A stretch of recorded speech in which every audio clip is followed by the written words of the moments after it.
Your team's results aren't lacking because you have lazy people. They're lacking because your team is misaligned. In the next few minutes, I'm going to show you exactly how to fix it. How to get your team to finally push results without you pulling them along. I'm covering the 5 simple but powerful steps you need to take to align your team. This will create a team that pushes you towards victory without you having to pull them. This is the playbook, so let's dive in. Most leaders mistakenly think if I just work harder and hire better people, we will eventually win. That's totally wrong. Without a clear definition for what victory means, even the best people start chasing their own goals, and these rarely align with what the team actually needs. So you and they are incapable of winning because no one knows the actual rules. No one knows the definition of success. So step 1, you can't lead your team if you're foggy about where you're going. You as the leader need to answer 2 questions. What exactly do you want? And what are you willing to sacrifice to get it? And you can't hide behind these feel-good phrases like impact. You need metrics, real measurable metrics. Things like cash flow, valuation, team structure, personal time freedom. So pick it and plant that flag, and until you're crystal clear, you won't be able to align because you won't have anything to align behind. I have to go off script a little bit here because getting clear about what you want is so incredibly difficult, and I understand that. When you are an entrepreneur or a leader or a manager, everything is open, everything is an option. So we get stuck in analysis paralysis. Do I want a higher net worth? Well, the result of that is that you'll be equity rich, but cash poor for an extended period of time. So you think, okay, do I want cash flow? Awesome, I can have that, but now I have no freedom and I'm building for the present instead of developing the future. So we also ask, do I want happy team members? Do I want delighted customers? What is it? These questions are real and incredibly difficult to answer. And the hard truth is that no one can answer them for you.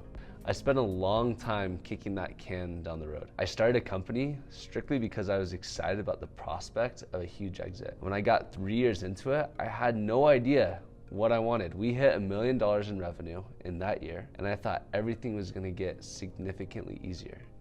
Instead, everything got way harder. Now I had even more options than when I started the company. The amount of options crippled me. Where do I go?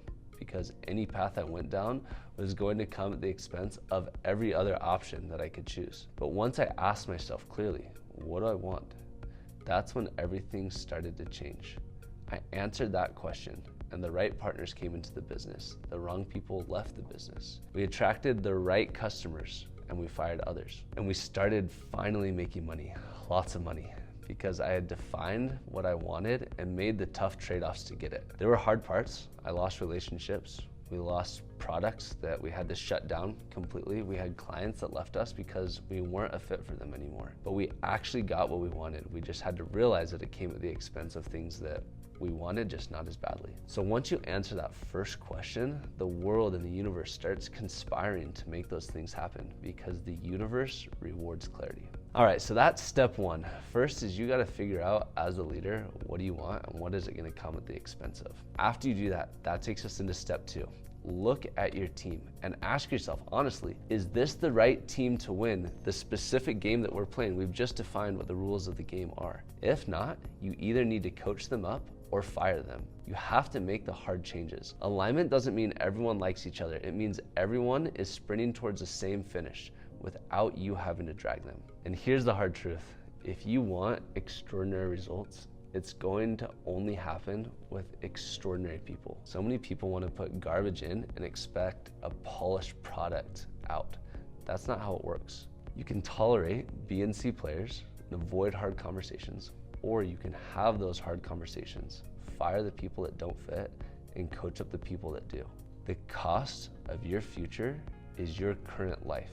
You have to give that up if you want the future life that you're desiring. Being a CEO or a leader means making hard trade-offs. It's what you signed up for, so be grateful when it's hard. If it was easy, everyone would do it, and then the rewards wouldn't be worth the grind. All right, step number 3. Once you have the right people, define winning together. Not what personally makes you look good, but what's winning for the entire team as a whole. Because here's what happens if you don't.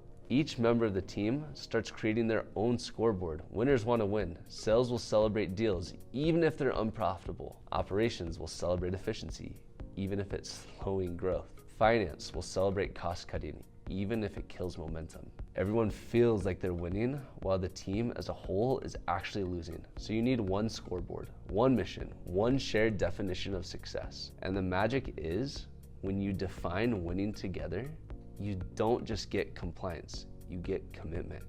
Because if you do it right, everyone helped build the scoreboard. They're emotionally invested, they're bought in to hitting it. And that's when real alignment and real momentum start. Step number 4, build a real scoreboard. Now that you've defined what winning actually looks like, you need a scoreboard that actually reflects reality.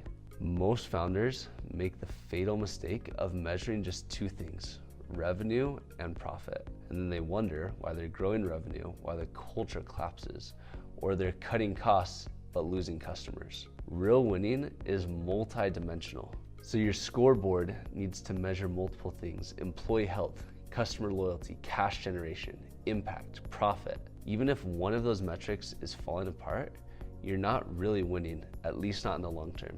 You're just surviving. That scoreboard is going to keep everyone honest from every department, every team. It shows you the full picture, not just the part that's easy to celebrate, because your business isn't about looking good. It's about building something that's going to outlast you. Step number 5, make the scoreboard omnipresent. If the scoreboard only comes out at quarterly meetings, you don't have a scoreboard.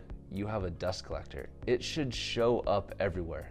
Weekly executive meetings, department stand-ups, one-on-ones, Slack channels, town halls. Every single conversation should tie back to, are we winning, are we losing, and why? When you do this right, 2 things happen. 1, high performers push themselves. You don't have to push them anymore. And 2, low performers expose themselves. You don't have to hunt them down. The scoreboard becomes the manager, and clarity becomes the culture.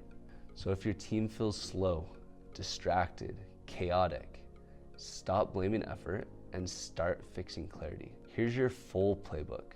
Number 1, get clear on what you really want.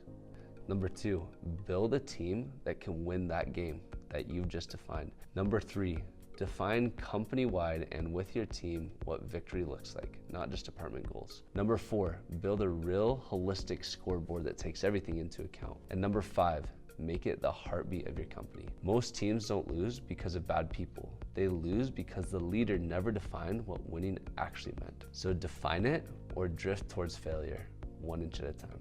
If this video gave you clarity, hit the like button, subscribe for more real frameworks that help you scale without the grind, and drop a comment. What is the number 1 metric that you would put on your company scoreboard?